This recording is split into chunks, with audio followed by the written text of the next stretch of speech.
A gordura do corpo é rica em células-tronco e seu uso para fins terapêuticos já é uma realidade.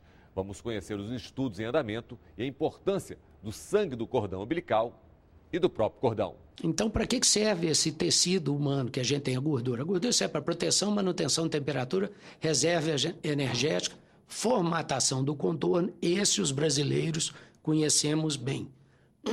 E fonte, agora uma fonte praticamente inesgotável de células-tronco. Que a gente tem, a gordura pode ser fonte renovável, como a doutora Maiana falou, é uma fonte renovável e constante praticamente de células-tronco. Nela, a porção estromovascular, que é o que a gente tira com esse aparelho altamente sofisticado, é isso que nós estamos trazendo como nova tecnologia biomédica para o Brasil. Esse container, vou passar aqui para os outros membros da mesa, esse container, ele tem a propriedade de nos propiciar uma maior quantidade dessa porção estromovascular, que é o que contém as células-tronco no tecido adiposo. Então, com essas células, a gente pode, talvez, trabalhar em muitos dos problemas que nos afligem hoje em dia. Atualmente, o que é aceito como terapia com célula-tronco, que já está mais avançado, rejuvenescimento estético, recontornos corporais após trauma, câncer ou cirurgias, ablações cirúrgicas, incontinência urinária, cicatrização de feridas, aí o meu interesse pessoal, porque o pé diabético, folgo comunicar, já está praticamente terminado com injeção perilesional de células-tronco de origem adiposa. Há uma neovascularização, há uma cicatrização muito mais rápida do que a gente consegue com os métodos atuais. As radionecroses também, o tecido fica muito mais, quem já viu radionecrose sabe disso, o tecido é endurecido, parece um queloide, é muito duro, muito rígido e ruim de você tratar. Por quê? Porque você não tem vascularização normal. As osteoartrites, porque ela modulando a inflamação, ela não só reduz a inflamação dentro da articulação, mas promove até um certo ponto, não se sabe ainda, como nós estávamos discutindo aqui antes da reunião, o tempo que isso vai durar. Porém, ela é eficaz, sim, em alguns casos. E doenças sistemas, o enfisema, por exemplo, o Canadá já está com diversos pacientes tratados com injeção venosa de células-tronco de origem adiposa. E os pacientes que não conseguem trocar de roupa sozinhos, vivem em camas de hospital, têm essa melhora acentuada e muito rápida. As doenças vasculares, que são, no caso, por exemplo, o típico é a necrose do pé diabético, que é a segunda, salvo engano, a segunda causa de amputação no Brasil. A primeira sendo acidente de moto e atropelamento e a segunda, diabetes. Doença de Crohn e doenças reumáticas, que são doenças autoimunes e de destruição do próprio organismo por degeneração do próprio tecido. Uma questão polêmica que a gente observou é quando nós comparamos diferentes fontes de células-tronco, nós vimos que o tecido do cordão umbilical tem 10 vezes mais células-tronco do que o sangue do cordão umbilical, né? E por que isso é tão importante? Porque os bancos sempre tinham o costume de guardar o sangue e jogar fora o cordão, que é o material mais rico em células-tronco mesenquimais. Eu brinco que é quase como guardar a placenta e jogar fora o bebê. Então, quais são as dúvidas que nós temos em relação a essas pesquisas? Que tecidos essas células são realmente capazes de regenerar? Como conseguir uma quantidade suficiente? Como fazê-las diferenciar no tecido que nós queremos e somente nesse tecido? Porque se a gente injetar dizendo, olha, eu quero que se transforme em músculo, e ela decidir depois que ela quer ser osso, seria um desastre, né? Porque uma vez injetada, a gente perde o controle.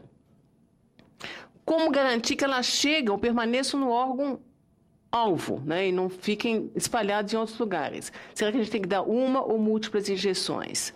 Como evitar a rejeição? Será que imunossupressão é necessária? E uma outra questão que surgiu agora, que é muito importante, será que são as células-tronco que têm efeito clínico ou são fatores liberados por elas, né?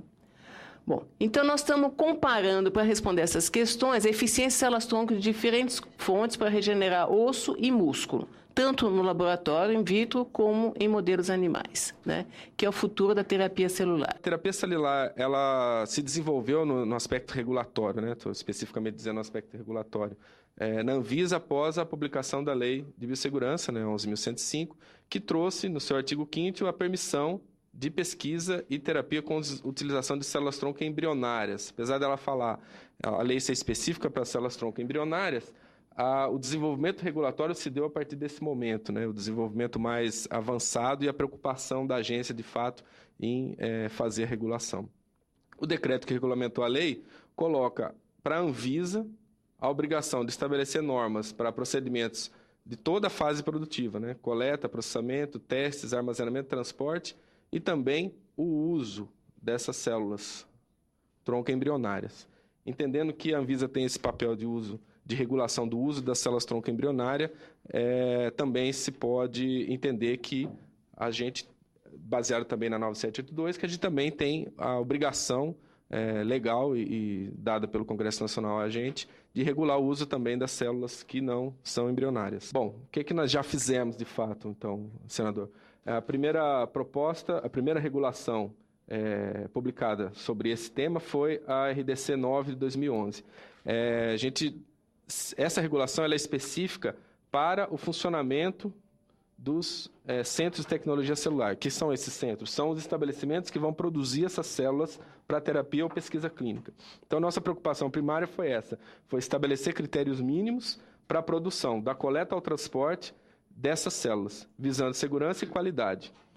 Para todas as células, né, ou produtos de terapia celular disponibilizados para pesquisa clínica ou para terapias de fato já aprovadas. Nós promovemos um workshop internacional sobre regulação em terapia celular, para que pudéssemos de fato entender como é que era a regulação em outros países e posteriormente fizemos um seminário nacional sobre regulação em terapia celular com discussão ampla na sociedade. Baseado, então, nesse seminário e também no conhecimento de regulação de outros países, nós criamos a Câmara Técnica de Terapia Celular, que já está em funcionamento, e ela tem a função de assessorar a Anvisa na regulamentação, anuência em pesquisas clínicas e autorizações de uso para os produtos de terapia celular. Bom, o Ministério da Saúde, juntamente com o Ministério de Ciência, Tecnologia e Inovação, patrocinou a constituição de uma rede nacional de terapia celular. Essa rede tem uma página na internet, que está aqui, www.rntc.org.br. Eu tive o privilégio de coordenar essa rede nacional de terapia celular até assumir o cargo atualmente no DECIT. Né? O atual coordenador da rede é o professor Stevens Castro-Rein, que é um professor titular da Universidade Federal do Rio de Janeiro também. E essa rede conta com mais de 50 membros, mais de 50 laboratórios espalhados pelo país, em todas as regiões do país, e que vem desenvolvendo pesquisas em nível básico, em nível pré-clínico e em nível clínico para a utilização de terapias celulares. No próximo bloco, o que alterar na legislação para o avanço das pesquisas com células-tronco no Brasil? Que a gente trace caminhos, e não a cada ano a gente precisa produzir uma legislação que encontre o desenvolvimento tecnológico.